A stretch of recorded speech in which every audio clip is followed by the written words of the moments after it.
নমস্কার বন্ধুরা, গল্পে দীপান্বিতার গল্প পাঠের আসরে আপনাদের সবাইকে স্বাগত। আজ আমি আপনাদের শোনাব গজেন্দ্র কুমার মিত্রের লেখা একটি ছোট গল্প, নাম জ্যোতিষী। মনে হয় আপনাদের শুনতে ভালো লাগবে, সঙ্গে থাকুন। লম্বা একহারা চেহারা, খাঁড়ার মতো নাক, প্রশস্ত, এমনকি টাক বার করাও বলা চলে এমন উঁচু কপাল, আর তার মধ্যে ছোট ছোট উজ্জ্বল চোখের তীক্ষ্ণ দৃষ্টি, সবটা জড়িয়ে বরদাচরণ জ্যোতির্বিনোদ মশায়ের চেহারাটা সুশ্রী না হলেও অসাধারণ ছিল বইকি। তেমনি কি তার কণ্ঠস্বর! মক্কেলদের সঙ্গে কথা কইতে কইতে যখন তার চড়া এবং তীব্র কণ্ঠস্বর বিদ্রূপের হাসিতে ফেটে পড়ত, তখন মনে হতো যেন তা একটা শান্ত স্নিগ্ধ স্তব্ধতাকে কেটে কেটে নিজের প্রচণ্ডতার বেগে কোন সুদূরে পৌঁছে গেল নিমেষে। সুতরাং প্রথম যারা আসতো তাঁর কাছে, তারা তাঁর চেহারা, চাহনি, বুদ্ধি ও কণ্ঠস্বরের এই উজ্জ্বল তীক্ষ্ণতায় অভিভূত হয়ে পড়ত। সে মোহের সঙ্গে ভয় মেশানো থাকলেও পরিণামে শ্রদ্ধারই সঞ্চার করত মনে মনে। এই অসাধারণ এবং তীক্ষ্ণ হবারই চেষ্টা করেছেন তিনি আজীবন। সে চেষ্টাকে তপস্যা বলাই উচিত। প্রথমেই তিনি সাবধান করে দিতেন মক্কেলদের, ওই যারা মিষ্টি মিষ্টি কথা বলে, একেবারে চাঁদ হাতে তুলে দেয়, আমি তাদের দলে নই। মিছে করে বানিয়ে বলতে পারবো না যে পরের সম্পত্তি হঠাৎ হাতে পড়বে কিংবা অপুত্রকে ছেলে হবে, ওতে আমার ঘৃণা বোধ হয়। তারপর মুহূর্ত কয়েক মাত্র থেমে স্তম্ভিত মক্কেলকে একটুও সামলাবার অবকাশ না দিয়ে তিনি আবার বলে উঠতেন, বুঝেছেন, গোঁজামিল দিতে আমি পারবো না। হাতে যদি খারাপ লেখা থাকে তো মুখের ওপরই বলে দেবো। সেটা সইতে পারবেন? অপ্রিয় সত্য? তা যদি না পারেন তবে সরে পড়ুন। তারপর বাকি সকলের দিকে তাকিয়ে সুতীব্র কণ্ঠস্বরকে আরও চড়িয়ে বলতেন, সেই জ্যোতিষীর গল্প জানেন তো? একজনের হাত দেখে বলে দিয়েছিল যে তোমার একটা বড় রকমের লাভ হবে আর সামান্য কিছু লোকসান। তারপর সে লোকটা কী লাভ হবে ভাবতে ভাবতে পথ হাঁটছে, পড়ে গেল একটা খানায়। হাত বাড়িয়ে যেমন নিজেকে সামলাতে যাবে, মুঠো করে ধরলে এক ব্যাঙ, এধারে পাটি গেল ভেঙে। সে তো কোনো মতে বাড়ি ফিরে এলো। তারপর জ্যোতিষীকে ডেকে বললে, দৈবজ্ঞী ঠাকুর, এ কি লাভের মধ্যে ব্যাঙ আর অপচয়ের মধ্যে একেবারে পাটা? এই কি আপনার মোটা লাভ আর সামান্য লোকসান? জ্যোতিষী তখন তাকে বুঝিয়ে দিলে যে তা কেন, খানায় যখন পড়েছ তখন মাথাটাও তো ফাটতে পারত, তাহলে মারাই যেতে একেবারে। এ তবু পা ভেঙেছে, খুঁড়িয়ে চলতে পারবে অন্তত। জীবনটা যে বেঁচে গেল, এ কি কম লাভ? এই বলে প্রচণ্ডভাবে আর একবার হেসে উঠতেন। সে হাসির সামনে বিহ্বল ভয়চকিত মক্কেলদের মাথা আপনিই নুয়ে আসত। তারপর হয়তো খুব তাচ্ছিল্যের সঙ্গেই মক্কেলের শিথিল ও ঘর্মসিক্ত হাতখানা টেনে নিয়ে নিজের চোখের সামনে মেলে ধরতেন। মিনিটখানেক ধারালো ছুরির মতো তাঁর চোখের চাহনি সেই হতভাগ্যের কররেখার ওপর বুলিয়ে শুধু একবার বলতেন, হুম, কিংবা একটা অস্পষ্ট এবং অস্ফুট শব্দ করতেন। তারপর হঠাৎ গম্ভীর মুখে বাঁ হাতে পাশ থেকে লেন্সটা নিয়ে ভালো করে হাতখানা দেখতেন পুঙ্খানুপুঙ্খভাবে। এসবটাই তার চিরন্তন অভ্যাস, বরং স্বভাব বলাই উচিত। এটা প্রথমে তিনি হিসেব করেই করতেন, মক্কেলকে অভিভূত করার জন্য। এখন আর চেষ্টা করতে হয় না, অভ্যাস তার নিজের কাজ করে যায়। তিনি জানতেন যে এই আকস্মিক গাম্ভীর্যে মক্কেলদের বুকের স্পন্দন প্রায় থেমে আসে। এরপর হাতখানা নামিয়ে রেখে গম্ভীর স্থির দৃষ্টিতে খানিকক্ষণ মক্কেলের মুখের দিকে চেয়ে বলতেন, শুনবেন আপনার ভাগ্যের কথা? ঠিক ঠিক শুনতে চান? সম্মতি যে আসতো তা বলাই বাহুল্য। তখন তিনি গলা নামিয়ে বলতেন, আমার এমনই অদৃষ্ট, ভালো হাত একটাও আসে না। শনি বিরূপ আপনার উপর, আমি কি করব বলুন? এই সামনের 1 বছরের মধ্যে আপনার অনেকগুলি দুর্ঘটনা ঘটবে। একান্ত প্রিয়জনের মৃত্যু, অর্থনাশ, স্বাস্থ্যহানি, আর কত বলবো বলুন? তারপরও যদি সেই মাটির সঙ্গে মিশে যাওয়া মক্কেলের কথা কইবার মতো কোনো শক্তি থাকতো, তবে সে অনুরোধ করত, তা এর কি কোনো প্রতিকার নেই? গ্রহ পূজা বা শান্তি টস্তন?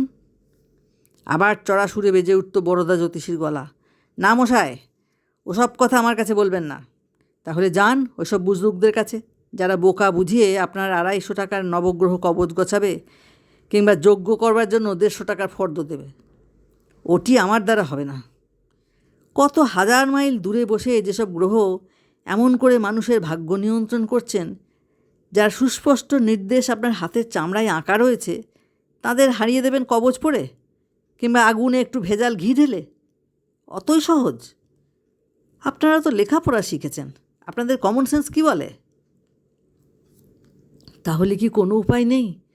ভগ্নস্খলিত কণ্ঠস্বরে নিরুপায়ের একান্ত কাতরোক্তি ফুটে ওঠে। ঈশ্বরকে ডাকুন। যদি দীক্ষা হয়ে থাকে তো ইষ্টদেবকে ধ্যান করে প্রত্যহ এক মনে 10,000 কিংবা 1,00,000 বার নাম জপ করুন।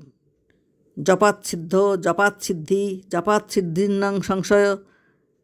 দীক্ষা না হয়ে থাকলে তার যে নাম আপনার প্রিয় মনে হয় সেই নাম জপ করে যান। জপতে জপতে ইচ্ছাশক্তি জাগবে। একমাত্র সেই ইচ্ছাশক্তি বা পুরুষকারই দৈবকে লঙ্ঘন করতে পারে। হয় বই কি, কত স্বল্পায়ু লোককে দীর্ঘদিন বাঁচতে দেখলুম। নিজের কর্মফলে দৈবকেও প্রতিহত করা যায়, কিন্তু এ ব্যবস্থায় অধিকাংশ মক্কেলেরই মন উঠত না। অনেকেই বুঝতো না এসব কথা। কোনো মতে ওর দক্ষিণাটা দিয়ে সরে পড়ত। তাদের সে অপশ্রিয়মান মূর্তির দিকে চেয়ে বড়দার কণ্ঠস্বর আবার তীক্ষ্ণ হাসিতে চারিদিক আচ্ছন্ন করে ফেলত। তিনি বাকি সকলকে শুনিয়ে বলতেন, চলল আহাম্মকটা, এক্ষুনি কোনো বুজরুককে 200-250 টাকা না দেওয়া পর্যন্ত ওর শান্তি নেই। 2-1 যারা ওর অপেক্ষাকৃত অন্তরঙ্গ, তারা হয়তো বলতেন, তা আপনি জেনে শুনে টাকাটা হাতছাড়া করলেন কেন? ওরা যখন খরচ করবেনই। না না, যেন শিউরে উঠতেন জ্যোতিষী, ওতে আমার সত্যিই ঘৃণাবোধ হয়। জানি যা দুর্লঙ্ঘ, যা কিছুতে নিবারণ করতে পারবো না, তার জন্য হাত পেতে টাকা নেব প্রবঞ্চনা করে? সে আমার সইবে না। তাছাড়া ভগবানের ইচ্ছেই আমার তো ঠিক চলে যাচ্ছে।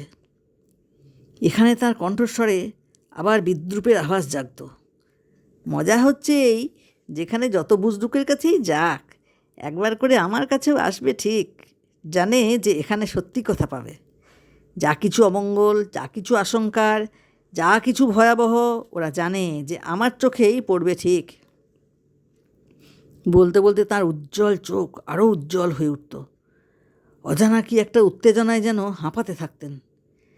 তারপর হয়তো উঠে খড়ম পায়ে দিয়ে সংকীর্ণ পরিসর ঘরের বেজেতে পাইচারি শুরু করতেন। সে সময় তার চোখ দুটো হয়ে উঠত লাল। খানিকটা পরে কেমন যেন চাপা হিংস্র গলায় বলে উঠতেন, জানি অথচ প্রতিকার করতে পারি না, দেখতে পাই তবু ঠেকাতে পারি না। এই জন্যই তো ওকে বলে নিয়তি। তার চেয়ে অদৃষ্ট থাকাই বোধহয় ভালো ছিল। যারা তার পরিচিত তারা ওর এই ভাবটা জানতেন, আর বোধহয় কারণটাও। তাই আর ঘাঁটাতে সাহস করতেন না, কথাটা চেপে যেতেন। হ্যাঁ, কারণটাও অনেকেই জানতেন বই কি। বরদা জ্যোতিষীর ইতিহাস এই অঞ্চলে অনেকেই জানেন। জ্যোতিষী উনি ছিলেন না। প্রথম বয়সে বিএ ফেল করে এক স্কুলে ঢুকেছিলেন অঙ্কের মাস্টার হয়ে। ছোট সংসার, মা আর ছেলে, ছোট্ট একটু বাড়িও ছিল মাথা গোঁজবার মতো। তাই অভাব হয়নি। 35 টাকা মাইনেতে সংসার চালিয়েও অনেক শখ মেটাতে পারতেন। এই সব শখের মধ্যে প্রধান ছিল পুরনো বই কেনা। বেশি দামের পুরনো বই কেনা সম্ভব নয়, তাই সারা বিকেল আর সন্ধ্যেটা ঘুরতেন পুরনো বইয়ের বাজারে। হাটকে হাটকে 1-2 ছেঁড়া জীর্ণ কীটদষ্ট বই সংগ্রহ করে আনতেন। নিরীহ রোগা চেহারার এই ছোকরাটিকে বইওয়ালারা কৃপার দৃষ্টিতেই দেখত। তাই তারা সারাক্ষণ ধরে বই ঘাঁটলেও কিছু বলতো না। তাছাড়া লোকটি কিনতেন যত বাজে আর অকেজো বই তাদের মতে। তাই তারা সস্তা করেও দিত অনেক সময়। মা অনুযোগ করতেন, বন্ধুরা ঠাট্টা তামাশা করত, কিন্তু এ নেশা তার কাটতো না কিছুতেই। বিয়ে থা করে সংসারী হওয়া কিংবা আর একবার চেষ্টা করে বিয়ে পাশ করার সম্ভাবনা হয়ে পড়তে লাগলো সুদূর পড়া হতো। এমনি করে বই ঘাঁটতে ঘাঁটতেই হঠাৎ বড়দা পেয়ে যান খান 2 ফলিত জ্যোতিষের বই, প্রাচীন পুঁথি, খবর নিয়ে জানলেন যে এই বই দুটি খুব বিখ্যাত এবং অধুনা দুষ্প্রাপ্য। পুঁথির আকারে ছিল বই দুখানা, বিবর্ণ নাগরী লিপিতে ছাপা। একেবারেই বাজে বই মনে করে দোকানদার মাত্র আনা 6 পয়সাতে বই দুখানা দিয়ে দিয়েছিল। ব্যাস, এইবার লাগলো তার নতুন এক নেশা। প্রায় গলে যাওয়া পুঁথির পাতা থেকে অতি কষ্টে উদ্ধার করে করে তিনি লিপিগুলি আর একটা খাতায় নকল করলেন। অর্থ বোঝবার অসুবিধে হচ্ছে দেখে আবার সংস্কৃত পড়তে শুরু করলেন নতুন করে ব্যাকরণ ও অভিধান খুলে বসলেন। যেমন করে হোক এর পাঠ উদ্ধার করতেই হবে, এর সম্পূর্ণ অর্থ উদ্ধার করা চাই। ক্রমে ক্রমে আয়ত্ত করেও ফেললেন সবটা। এ যেন এক নতুন দৃষ্টি খুলে গেল ওর। পুঁথির শ্লোকের বর্ণনার সঙ্গে নিজের ও মায়ের কররেখা মিলিয়ে মিলিয়ে চিনতে শিখলেন। কোন রেখার কি অমোঘ নির্দেশ তাও ধীরে ধীরে বুঝতে পারলেন। কিন্তু তবু ঠিক বিশ্বাস হয়নি। ছেলেবেলা থেকে অনেককে তিনিও হাত দেখিয়েছেন, তার কোনোটা মিলেছে, কোনোটা মেলেনি। ওর বিশ্বাস ছিল এগুলো অল্প বিস্তর আধারেই ঢিল ছোড়া হয়, যেটা লাগে দৈবাত। কিন্তু এবার শুরু করলেন নিজেই বন্ধুবান্ধবদের হাত দেখতে। একে একে বহু লোকের হাত দেখলেন তিনি, বিনা পয়সায় সেদে সেদে। আর সেই তাঁর প্রথম চমক লাগলো। জ্যোতিষশাস্ত্র এমন শক্তিশালী, হিসাব এমন নির্ভুল তাঁর, যা বলেন তাই যেন মিলে যায়। দৈববাণীর মতো তাঁর কররেখার বিচার সত্য হয়, যেন নির্ভুল অঙ্কের মতো হিসেব করা সব ব্যাপারটা। ফলে নেশা আরও বাড়ল। এদিক ওদিক খুঁজে আরও 2-1টা বই বার করলেন। ছুটলেন কাশিতে। গুধুরি বাজার থেকে পুরনো জ্যোতিষের বই সংগ্রহ করলেন। লুধিয়ানাতে গেলেন মাসিক শতকরা 2 টাকা হারে সুদে টাকা ধার করে। সেখানে কোন পাঞ্জাবি জ্যোতিষীর কাছে ভৃগু সংহিতার সম্পূর্ণ পুঁথি আছে তাই দেখবার জন্য 200 টাকা প্রণামী দিয়ে তবে তা একবার নাড়াচাড়া করবার অধিকার পেয়েছিলেন। এই সব করার ফলে স্কুলের চাকরিটিও বোঁটা শুকিয়ে খসে পড়বার মতো হয়েছিল। তিনি নিজেই এবার সেই সামান্য যোগসূত্রটি ছিঁড়ে দিলেন। এই বাড়িরই বাইরে সাইনবোর্ড লাগিয়ে বসে গেলেন পেশাদার জ্যোতিষরূপে। নবদ্বীপে 5টি টাকা দিয়ে জ্যোতির্বিনোদ উপাধি তার আগেই আনানো ছিল। কিন্তু শখ করে হাত দেখানো এক জিনিস, আর টাকা খরচ করে দেখানো আর এক। যেসব বন্ধুবান্ধবরা এতদিন উৎসাহ সহকারে ঘিরে থাকতো তারা সরে পড়ল। তাছাড়া তাদের কাজ তো হয়েই গিয়েছিল। এখন মক্কেল আর আসে না। দিনের পর দিন কাটে, রাত্রির পর রাত্রি। পাশে লেন্সখানা রেখে টেবিলে ল্যাম্পের আলোকে ঝুঁকে দীর্ঘ রাত্রি পর্যন্ত বরদা জ্যোতিষী পড়াশোনা করেন। সে পড়াশোনায় ব্যাঘাত ঘটে না একটুও। এধারে বাড়িটিও বাঁধা পড়ল।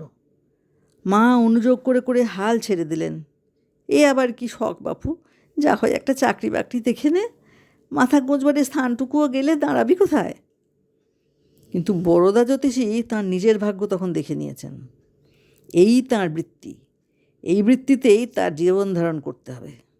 অর্থ ও যশও কিছু কিছু পাবেন তিনি। বহুদিন ধৈর্য ধারণ করে থাকার পর 1-2টি করে মক্কেল আসতে লাগলো। ক্ষুধার্ত বাঘ যেমন করে ঝাঁপিয়ে পড়ে তার খাদ্যের ওপর, তেমনি করেই বরদা ওদের ওপর ঝাঁপিয়ে পড়লেন। এরাই তাঁর বড়শিতে গাঁথা টোপ, যেমন করে হোক এই টোপে মাছ ধরতে হবে। ইতিমধ্যে বহু রাত্রি জেগে বরদা জ্যোতিষের একটা বিশেষ দিক আয়ত্ত করেছিলেন ইচ্ছে করেই। মিছে করে ভালো ভালো কথা সাজিয়ে সাজিয়ে বলে আর 5 জন জ্যোতিষী যেমন করে হাত দেখে, তেমন করে দেখতে গেলে পসার জমাতে বহু বিলম্ব। বুদ্ধিমান বরদা তা বুঝেছিলেন। তিনি সে চেষ্টা করেননি। তিনি বিশেষ করে চিনতে শিখেছিলেন দুর্ভাগ্যের রেখাগুলি, জন্মকুণ্ডলীর অমঙ্গলকর অবস্থানগুলির অব্যর্থ ফলাফল আয়ত্ত করেছিলেন। তিনি জানতেন অধিকাংশ হাতেই ভালোর চেয়ে খারাপ বেশি। খারাপ ফলই সত্য হয় এবং এগুলো অন্য জ্যোতিষী বলে না। তিনি এই অস্ত্রে মক্কেলদের ধরাশায়ী করবেন, অমঙ্গলের মন্ত্রে নিজের মঙ্গল ডেকে আনবেন। আর করলেনও তাই। তাঁর তীক্ষ্ণ দৃষ্টি অভ্যাগতদের বুকের মধ্যে কেটে কেটে বসতে লাগলো। তীক্ষ্ণতর কণ্ঠের অশুভকারী ভবিষ্যৎবাণী কানের মধ্যে আগুনের মতো জ্বলতে লাগলো। কিন্তু তবু তারা আসতে লাগলো। মক্কেলের সংখ্যা বাড়তেই লাগলো দিন দিন। তার কারণ বরদার কথা কখনো মিথ্যা হয় না। দৈবের মতো অমোঘ, মৃত্যুর মতো ধ্রুব। প্রত্যেক মানুষের মনে একটা অদ্ভুত আকর্ষণ আছে নিষ্ঠুর সত্য সম্বন্ধে। যাতে সে যন্ত্রণা পায়, সেই আঘাত পেতেই বারবার এগিয়ে আসে। মুখে বলে আগে জানতে পারলে তবু সাবধান হওয়া যায়, এ একরকম ভালোই, যদিচ কোনো সতর্কতাই কাজে আসে না। বড়দার ভবিষ্যৎবাণীকে কোনো গ্রহযজ্ঞে বা শান্তি সস্তায়নে এড়ানো যায় না। তবে নাকি মানুষ ঠিক নিজের অমঙ্গলে বিশ্বাস করে না, আশা করে শেষ মুহূর্তে কোনো না কোনো উপায়ে সেটা খণ্ডিত হয়ে যাবে। তাই তারা শুনে মূর্ছিত হয়ে পড়ে না, কিংবা আত্মহত্যা করে না। বড়দার দয়ামায়া নেই, কোনো সাংঘাতিক কথায় তার মুখে এড়ায় না। মায়ের মুখের ওপর তার একমাত্র সন্তানের মৃত্যুর সম্ভাবনাটা তিনি অকম্পিত কণ্ঠেই শুনিয়ে দিতে পারেন। কিন্তু অমঙ্গলটা নির্ভুলভাবে দেখা বরদা জ্যোতিষীর পেশা থেকে নেশায় দাঁড়িয়ে গিয়েছিল। তাই পরের কররেখার ফলাফলের সঙ্গে নিজেরটাও দেখিয়ে নিয়েছিলেন আগেই।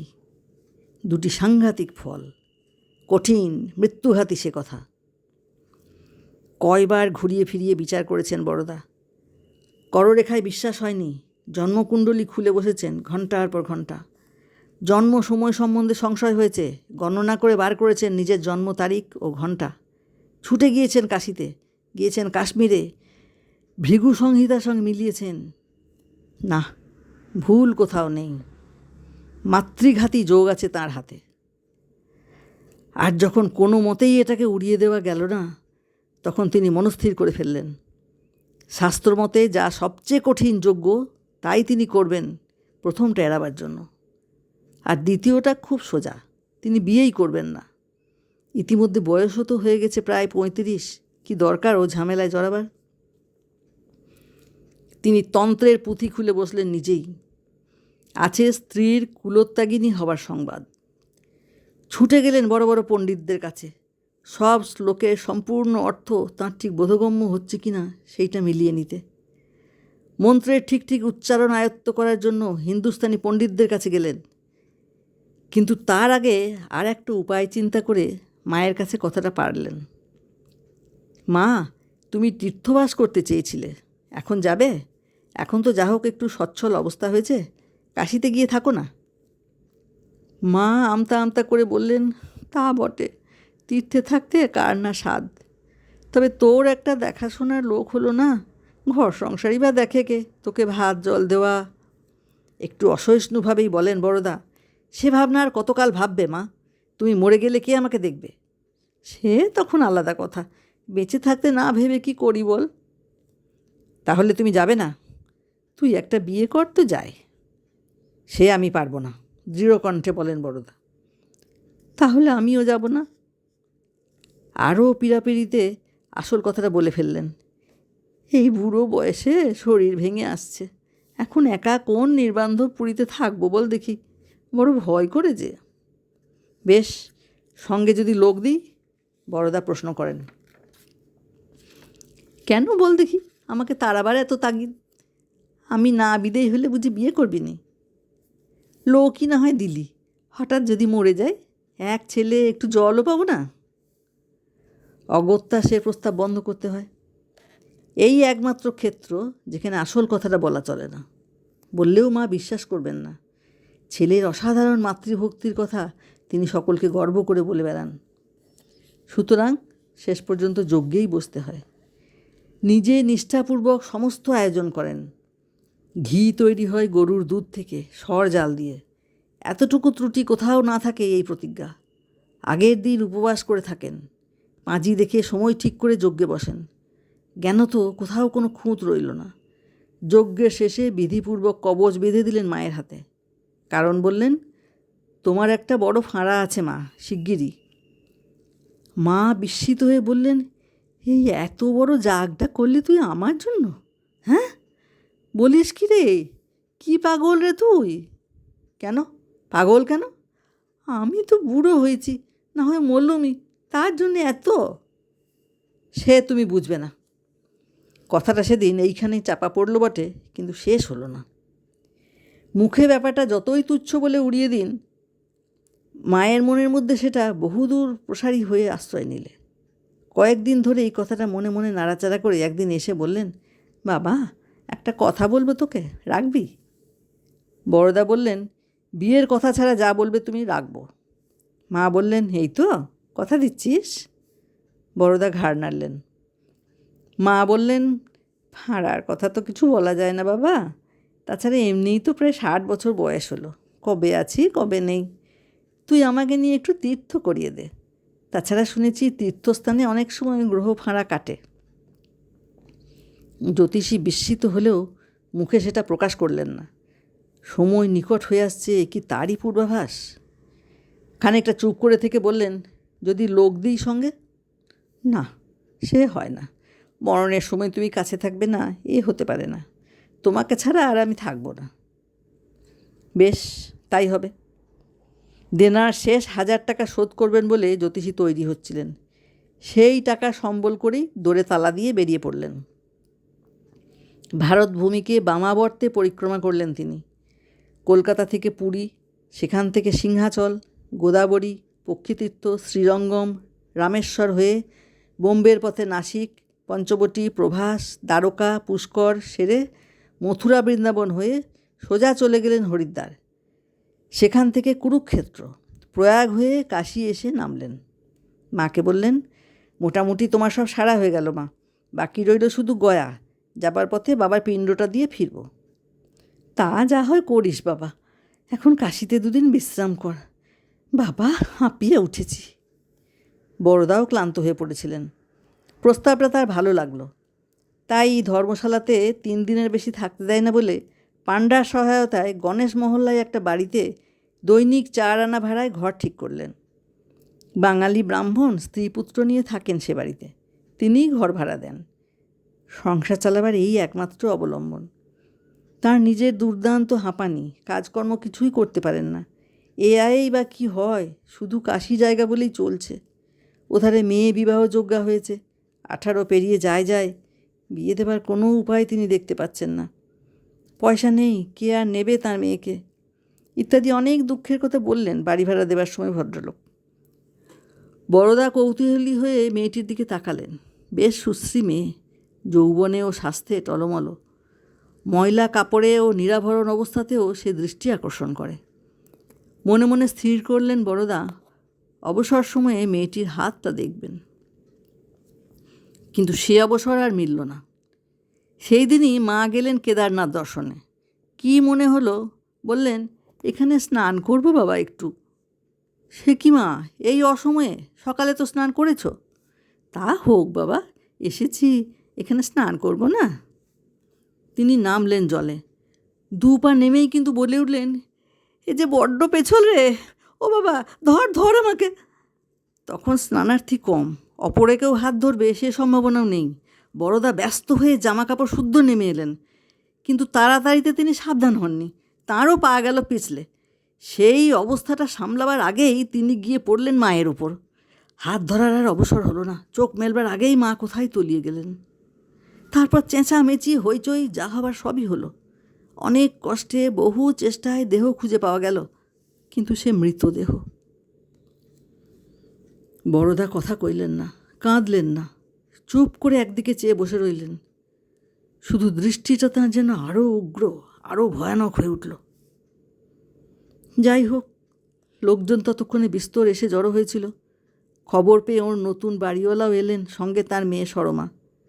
সরমাই সাহস করে এগিয়ে এসে বললে, উঠুন, এমন করে বসে থাকলে তো চলবে না। মায়ের শেষ কাজ আপনাকেই তো করতে হবে, মায়ের ঋণ শোধ করুন। তা বটে। এতক্ষণে বড়দা বেউহল দৃষ্টিতে তাকালেন চারিদিকে। উঠে দাঁড়াতে গেলেন, মাথাটা কেমন টলে উঠল। সরমা ভাগ্যে ওকে লক্ষ্য করছিল, তাড়াতাড়ি হাতটা ধরে ফেলাতে সে যাত্রা সামলে নিতে পারলেন। সরমায় হাত ধরে ওকে টেনে নিয়ে গেল মায়ের মৃতদেহের কাছে। স্থানীয় লোকেদের সহৃদয়তায় পুলিশ হাঙ্গামা আর হলো না।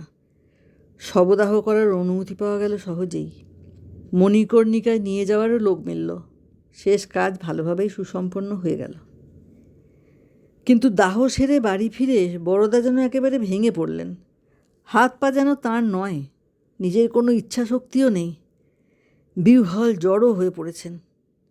সেই তীক্ষ্ণধী, কটুভাষী, ভয়ঙ্কর জ্যোতিষীকে আর কোথাও খুঁজে পাওয়া যায় না তার মধ্যে। তিনি শিশুর মতো অসহায়, বৃদ্ধের মতো পরনির্ভরশীল হয়ে উঠলেন। এই সংকট মুহূর্তে সরমা তাঁর যা সেবা করলে অসাধারণ। দেখা গেল মেয়েটির শুধু রূপই নেই, গুণও আছে। সে একেবারে নিকট আত্মীয়ার মতোই বড়দার সব ভার নিজের হাতে তুলে নিলে।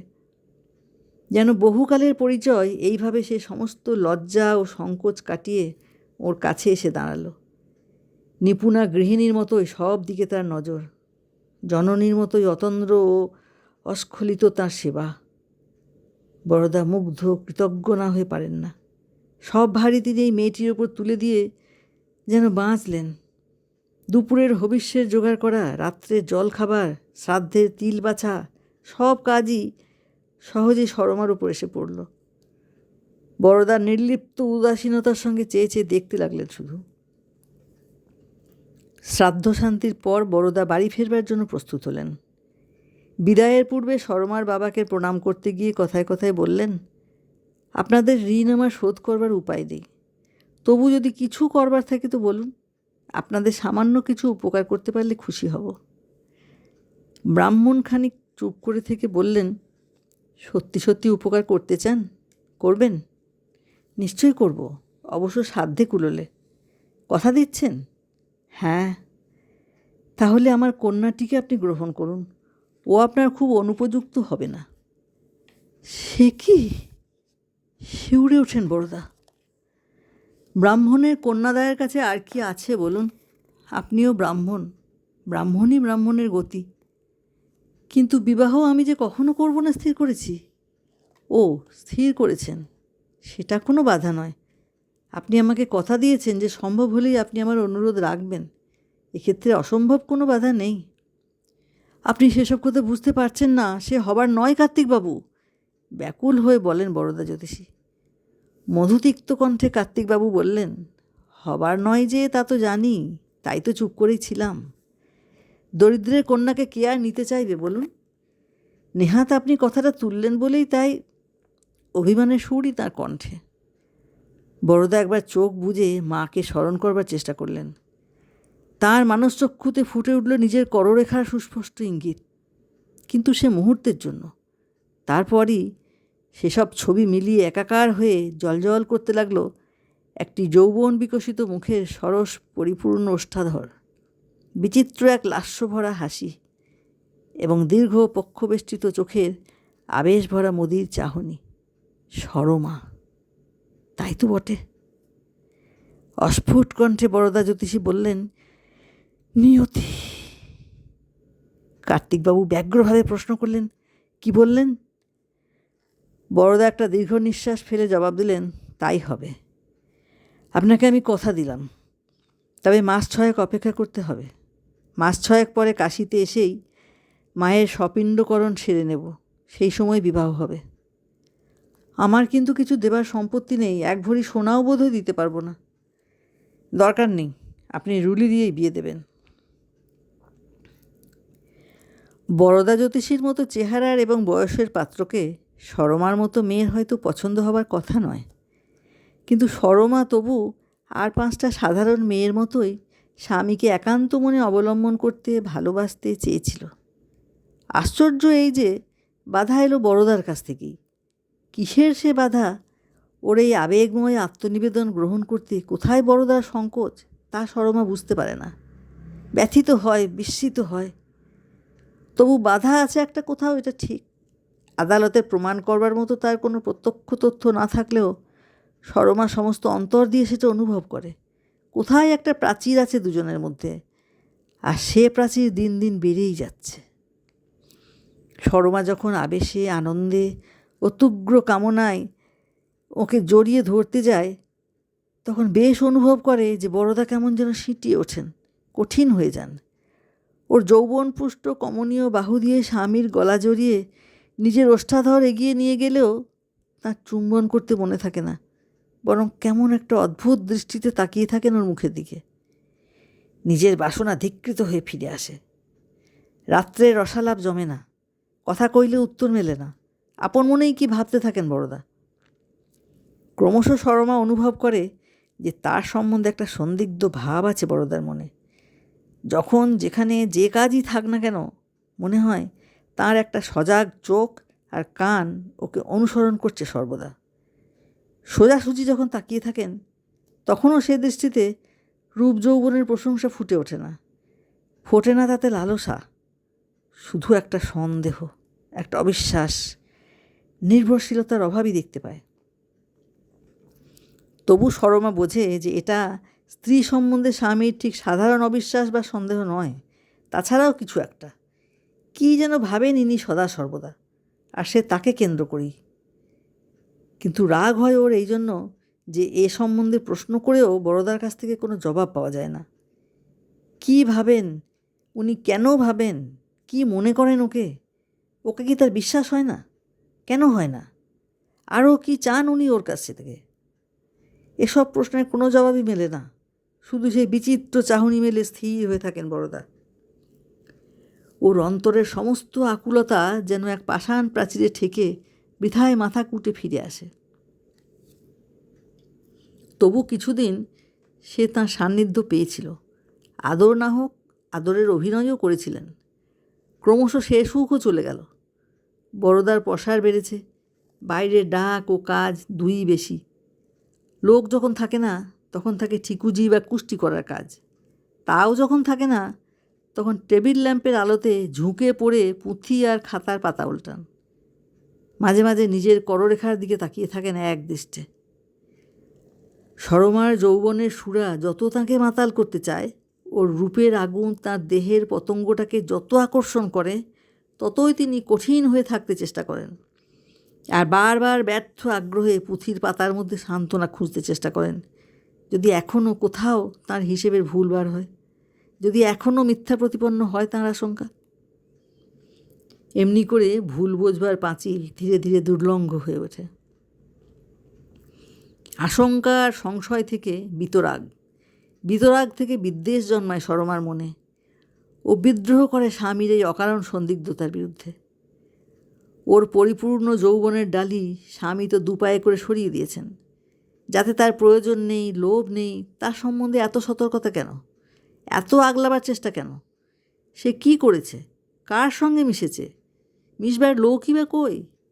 তবে এত সন্দেহ, এত আশঙ্কা কেন? ক্ষিপ্ত হয়ে ওঠে সরমা এক সময়। সে এর শোধ নেবেই। ওই তো চেহারা ওর, যৌবনে ভাঁটা পড়েছে কবে, শীর্ণ রুক্ষ বৃদ্ধ, ওর এত অহংকার, ওকে বাড়িতে এনে এমনি করে অবহেলা করবে? সে অকস্মাৎ শুরু করলে স্বামীকেই সম্পূর্ণ অবহেলা করতে। তার খাওয়া দাওয়ার খবর নেওয়া হয় না, দিনরাত নিজের প্রসাধন ও বেশভূষা নিয়েই থাকে। বাড়ির ছাদ থেকে ডেকে ডেকে আশেপাশের বাড়ির সঙ্গে আলাপ জমায়। ফলে মধুলেভুই ভৃঙ্গও দু একজন পাড়ায় চঞ্চল হয়ে ওঠে বৈকি। নিয়তির এই ইঙ্গিত ক্রমে বড়দাও দেখতে পান। তিনি আর একবার প্রস্তুত হন সংগ্রামের জন্য। কবচ তৈরি করে ধারণ করেন, স্ত্রীর বাহুমূলে বেঁধে দেন। নানা পাথরের আংটিতে তাঁর হাত ভরে যায়।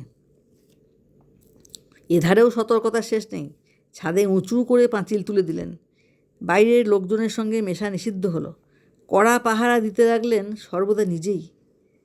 একদিন ঝিকে পাড়ার একটি ছোকরার সঙ্গে গল্প করতে দেখে তাকে জবাব দিয়ে দিলেন তখনই। খুঁজে নিয়ে এলেন পুরনো এক চাকরের সুপারিশে এক চাকরকে। নেহাতি বালক সে, 17-18 বছর বয়স হবে বড়জোর। তাকে নিভৃতে ডেকে বুঝিয়ে দেন যে কড়া নজর রাখাই তার সর্বপ্রধান কর্তব্য। নীরবে সব লক্ষ্য করে সরমা, কিন্তু কিছু বলে না। শুধু ওর চোখ দুটো হিংস্র হয়ে ওঠে। সাপের মতোই তা ক্রূর এবং অব্যর্থ। প্রতিহিংসার জন্য সেও প্রস্তুত হলো। না, অপমানের উপযুক্ত জবাব সে দেবেই। মনে মনে হেসে সে মনোযোগ দিলে চাকরটির ওপরেই। 18 বছরের ছেলে, সে রূপের আগুনে নিমেষে ঝাঁপিয়ে পড়ল, সামান্যতম প্রয়াসের অপেক্ষা মাত্র। কিন্তু এ প্রতিশোধেও মন উঠল না সরমার। যখন বিশ্বাস রইল না ভালোবাসা, কোনো আশা নেই, আনন্দ নেই, তখন এ খাঁচায় বন্ধ থাকবে কেন? সে জানে বিশাল পৃথিবীতে তার অন্তত অর্থের এবং সম্ভোগের বস্তুর অভাব হবে না, শুধু যা নেমে যাবার অপেক্ষা, ভাবার যা অপেক্ষা। প্রথম যেদিন অবসর মিলল, মানে যে সন্ধ্যায় মক্কেলের ভিড় একটু বেশি দেখলে, ইঙ্গিতে চাকর খগেনকে ডেকে নিয়ে গেল ওপরের ঘরে। ওর নিকষ কৃষ্ণ দেহ নিজের সুগৌর বাহুবেষ্টনে জড়িয়ে একেবারে বুকের কাছে টেনে নিয়ে এলো। তারপর কাজল টানা চোখের মধ্য দিয়ে প্রবৃত্তি মোদির দৃষ্টি ওর দৃষ্টির ওপর নিবদ্ধ করে বললে, এই আমাকে নিয়ে পালিয়ে যাবি? আবেগে উত্তেজনায় থরথর করে কাঁপছে খগেন। সে শুধু বললে, কোথায়? যেখানে হোক, খুব দূর দেশে কোথাও। এখানে আর থাকবো না, শুধু তুই আর আমি কোথাও ঘর করব। এই যে অপ্রত্যাশিত সুখ আর সৌভাগ্য! খগেন ঠিক নিজের অদৃষ্টকেই বিশ্বাস করতে পারে না। বলে, কিন্তু বাবু যদি পুলিশে দেয়? আমি বলবো আমি নিজের ইচ্ছেই চলে এসেছি, পুলিশ কি করবে? খাবে কি? আমার আয় তো এই, অন্য জায়গায় গেলে কি আয় বেশি হবে? এই তো গয়না রয়েছে আমার এত, কোথাও গিয়ে মুড়ি বেগুনির দোকান দেব, আমি ভাজবো আর তুই বেচবি, কেমন? খগেনের চক্ষু লুব্ধ হয়ে ওঠে ভবিষ্যতের এই ছবিতে। তবু বলে, সে কষ্ট কি তুমি সইতে পারবে? খুব। বেশ, চলো, কিন্তু আমার বড় ভয় করে। সাপের মতো হিসিস করে ওঠে সরমার কণ্ঠস্বর। সে বলে, কিছু ভয় নেই, আমি আছি। বেশ, কবে যাবে বলো? কবে কি রে? এখনই? এখনই? হ্যাঁ, ও বাইরে ব্যস্ত আছে, চুপি চুপি এধারে দৌড় দিয়ে ও গলি দিয়ে বেরিয়ে যাব। কিন্তু জিনিসপত্র, কাপড় চোপড়? কিছু দরকার নেই, তাতে দেরি হয়ে যাবে, লোকে সন্দেহ করবে। কিছু নগদ টাকা আছে আমার, সব কিনে নেব। মূঢ় পতঙ্গের বাধা দেবার আর শক্তি ছিল না। নিয়তির মতো নিষ্ঠুর ওই মেয়েটির ইচ্ছার কাছে আত্মসমর্পণ করে সে সহজেই। সরমারও আর তর সইছে না।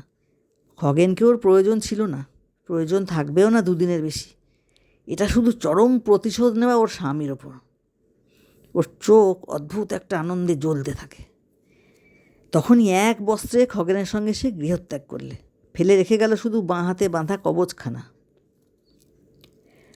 মক্কেলদের সঙ্গে কথা কইবার ফাঁকে ফাঁকে বড়দা একটা কান পেতে রাখতেন ভেতরের দিকে সর্বদাই। আজ যেন বড় বেশি নিস্তব্ধ ঠেকল। কোনো মতে সবাইকে বিদায় করে ভেতরে উঠে এলেন এক সময়। বাড়ির মধ্যে ঢুকতেই প্রথমে নজরে পড়ল সদর দরটা খোলা, হা হা করছে। ছুটে ভেতরের উঠানে এসে দাঁড়ালেন। সারা বাড়িটা নিস্তব্ধ। চেঁচিয়ে ডাকলেন, খগেন! সাড়া নেই। ডাকতে গেলেন, সরমা! গলা কেঁপে কেমন একটা বিকৃত স্বর বেরোলো। ছুটে ওপরে এলেন। সব ঘর খোলা, সব খালি, কেউ নেই, কোথাও কেউ নেই। একটা ঘর থেকে আরেকটায়, ওপর থেকে নিচে বার কতক ছুটে বেড়ালেন। একসময় পায়ে ঠেকল কি একটা জিনিস, কুড়িয়ে নিয়ে দেখলেন কবচটা। এইবার হা হা করে হেসে উঠলেন, অট্ট হাসি। শূন্য বাড়ির দেওয়ালে দেওয়ালে সে হাসি ঘুরে বেড়াতে লাগলো। সে হাসি পাগলের হাসি ঠিক নয়, কেমন যেন পৈশাচিক হাসি। খুব খানিকটা হেসে দেবার পর বড়দা নিজের হাতের কবচখানা টান মেরে ছিঁড়ে ফেলে দিলেন। আংটিগুলো খুলে নিয়ে নিজে হাতে ড্রেনের মধ্যে ফেলে দিলেন। তারপর আবার একচোট হেসে উঠলেন, হা হা হা হা। এরপর বড়দা আর একবার বিবাহ করেছেন। এও তার কোষ্ঠীতে ছিল।